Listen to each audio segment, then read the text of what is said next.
राज्यामधल्या 246 नगरपरिषदा 42 नगरपंचायतीच्या निवडणुकांसाठी अर्ज भरण्याचा आजचा अखेरचा दिवस। आज दुपारी 3 वाजेपर्यंत इच्छुक उमेदवारांना उमेदवारी अर्ज भरता येणार। अनेक पक्षांचे उमेदवार आज शक्तीप्रदर्शन करण्याच्या तयारीत, तर अनेक उमेदवारांना एबी फॉर्म न दिल्यामुळे गोंधळ कायम। कुठे युती तर कुठे आघाडी, चित्र स्पष्ट होणार।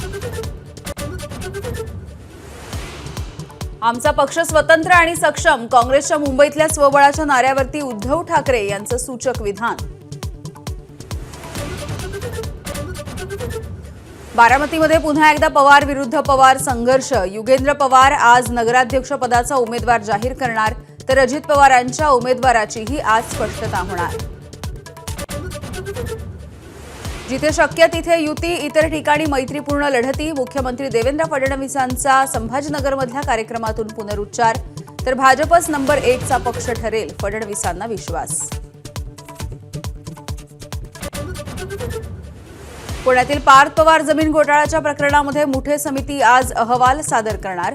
जमिनीच्या व्यवहारामध्ये गैरप्रकार झाल्याच्या नंतर महानिरीक्षक राजेंद्र मुठेंची समिती स्थापन।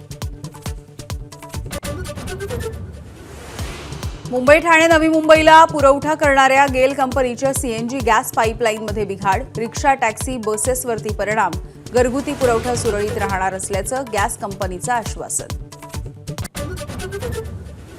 राज्यामध्ये पुन्हा एकदा थंडीची लाट। पश्चिम महाराष्ट्रामध्ये थंडीचा पारा 10 अंशांच्या खाली। परभणी, धुळे आणि महाबळेश्वरमध्ये गारठा। नितीश कुमार पुन्हा एकदा बिहारचे मुख्यमंत्री होण्याची शक्यता। आजच नितीश कुमार कॅबिनेटच्या नंतर राजीनामा देणार। नव्या सरकारसाठी भाजपच्या सोबत आजच बैठक। 20 तारखेला शपथविधीची शक्यता।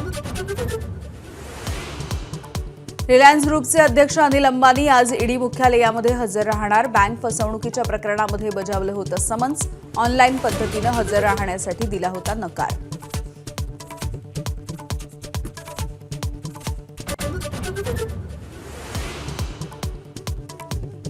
दिल्ली स्फोटाच्या प्रकरणी आणखी एका डॉक्टरला घेतलं ताब्यात, तर i20 कार खरेदी करणाऱ्या आमिर राशीद अलीला एनआयएकडून अटक। डॉक्टर उमरसोबत मिळून स्फोटाचा कट आखल्याचा आमिरवरती आरोप।